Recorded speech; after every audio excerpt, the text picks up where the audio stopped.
Oke, Assalamualaikum warahmatullahi wabarakatuh. Pada video kali ini kita akan bahas tentang hukum perpajakan. Sebelumnya, kenalan dulu yuk. Ya, sip.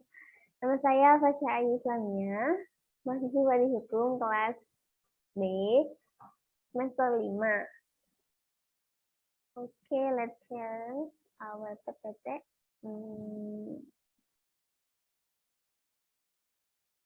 Oke, sip.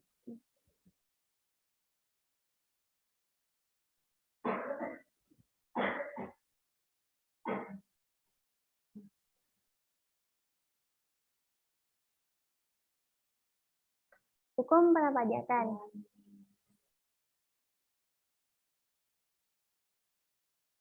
Hukum perpajakan ini diampu oleh dosen kita, dosen Bapak Seni Jaya SMH.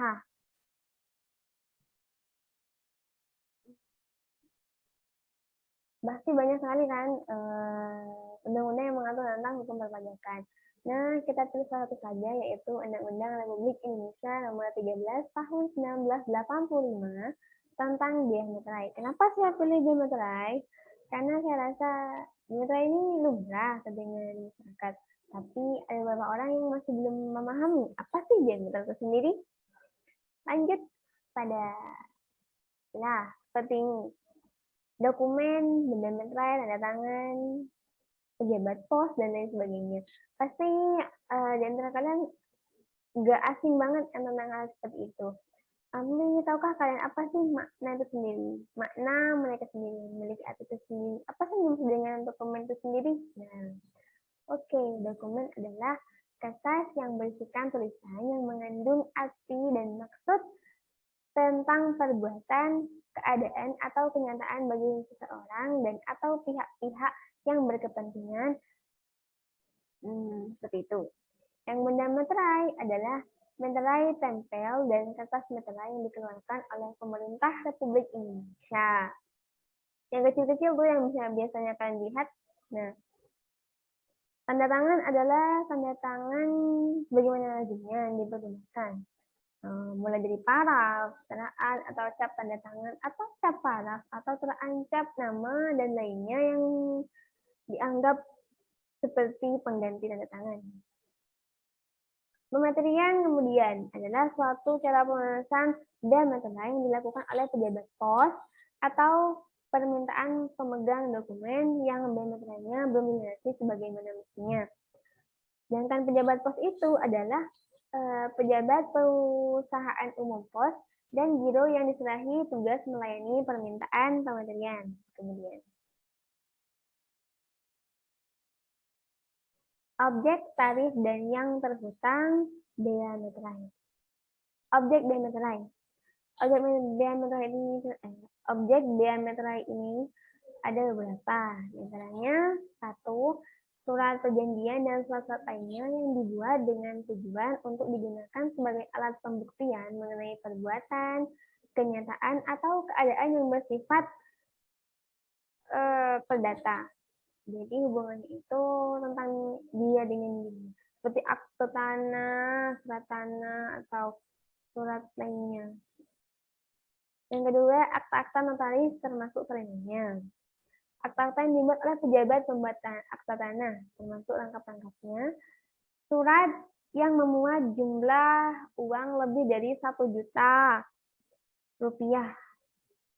Di antaranya yang menyebutkan penerimaan uang, yang menyatakan pembukuan uang, atau penyimpanan uang dalam rekening di bank, yang berisi pemberitahuan saldo rekening di bank, yang berisi pengakuan bahwa hutang uang seluruhnya atau sebagiannya telah dilunasi atau diperhitungkan.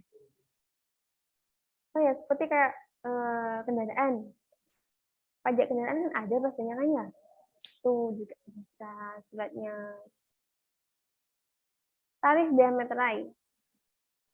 Dikenakan bea materai dengan tarif Rp100.000 terhadap dokumen sebagaimana yang dijelaskan tadi. Nah, yang kedua, dikenakan pula bea materai sebesar Rp100.000 atas dokumen yang digunakan sebagai alat pembuktian di muka pengadilan, seperti surat biasa ataupun surat rumah tanggaan yang berhubungan seperti itu. Dikenakan pula bea materai sebesar Rp1.000 atas surat yang tidak digunakan yang tidak dikenakan bea materai digunakan oleh orang lain. Sorry. Dikenakan pula bea materai sebesar Rp1.000 atas surat-surat yang semula tidak dikenakan bea materai berdasarkan tujuannya. Jika digunakan untuk tujuan lain atau digunakan oleh orang lain dari maksud semula. Misalnya tujuannya ini seperti surat tanah untuk digunakan apa gitu. Tiba-tiba itu digunakan yang lain. Jadinya lanjut pada yang kedua, yang terakhir. Dikenakan bea materai dengan tarif Rp500 terhadap dokumen sebagaimana dijelaskan yang mempunyai harga nominal dari Rp100.000 dan tidak lebih dari Rp1.000. Rp1.000.000. Jadi minimalnya itu 100.000 sampai 1 juta maksimalnya. Lanjut yang terhutang bea materai. Tidak terhutang bea materai jika dokumen dimaksud harga nominal apabila dokumen yang dimaksud harga nominalnya tidak lebih dari Rp100.000. Tidak terkena bea materai jika dokumen berupa surat penyimpanan barang, konsinyasi, surat angkutan penumpang dan barang, keterangan pemindahan yang dituliskan di atas dokumen, bukti untuk pengiriman dan penerimaan barang, surat pengiriman barang untuk dijual atas tanggungan pengirim, surat-surat lainnya yang sama. Segala bentuk ijazah, dan yang terakhir tanda terima gaji, uang tunggu, pensiun, uang tunjangan, dan pembayaran lainnya yang ada kaitannya dengan hubungan kerja serta surat-surat yang diserahkan untuk mendapatkan pembayaran itu. Hal-hal yang berhubungan dengan bukti dikenal. Selanjutnya D. Tanda bukti penerimaan uang negara dari kas negara, dari kas pemerintah, daerah, dan bank. Kwitansi untuk semua jenis pajak dan untuk penerimaan lainnya yang dapat disamakan dengan itu dan kas negara, kas pemerintahan daerah, dan bank. Tanda penerimaan uang yang dibuat untuk keperluan interorganisasi. Dokumen yang menyebutkan tabungan, pembayaran uang tabungan kepada penabung oleh bank, koperasi, dan badan-badan lainnya yang bergerak di bidang tersebut. Surat gadai yang diberikan oleh perusahaan jabatan pegadaian. Jadi semua segala bukti surat-surat yang berhubungan dengan gadai, uang negara, penerimaan uang, sebagainya. Ya, tergantung dengan keabsahan dokumen itu sendiri. Benda materai, penggunaan dan cara pelunasannya.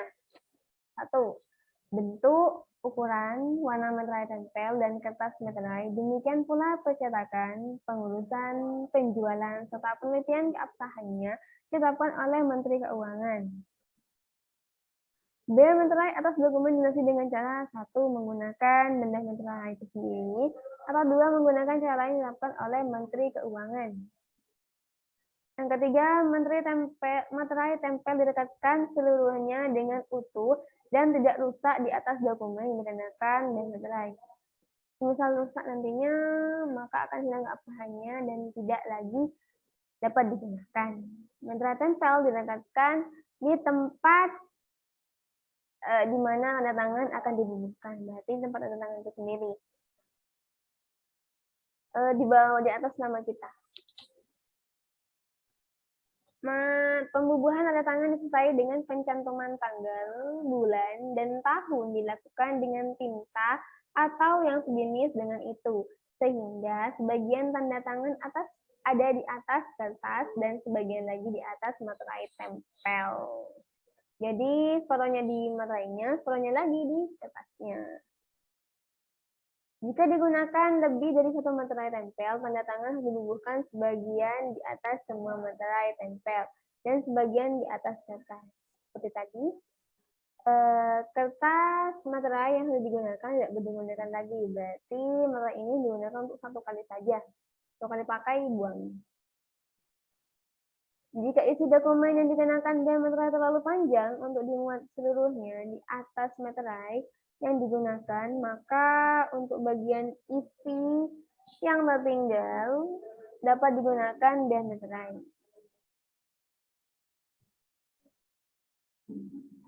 Yang terakhir, apabila ketentuan sebagaimana dari nomor 1 hingga nomor 8 tidak terpenuhi, dokumen yang bersangkutan dianggap tidak bermaterai. Berarti jika tidak terpenuhi di antara yang tadi itu, maka dianggap tidak bermaterai. Jadi seolah-olah tidak ada materainya. Oke, terima kasih atas perhatiannya. Mungkin pasti ada banyak salah kata dari tadi hingga selesai penjelasan ini. Untuk lebih lanjut terkait tentang diameter yang hukum pembajakan ini sendiri, nanti bisa sharing langsung pada dosen ya. Allahumma fi'il aqwamit thoriq. Wassalamualaikum warahmatullahi wabarakatuh.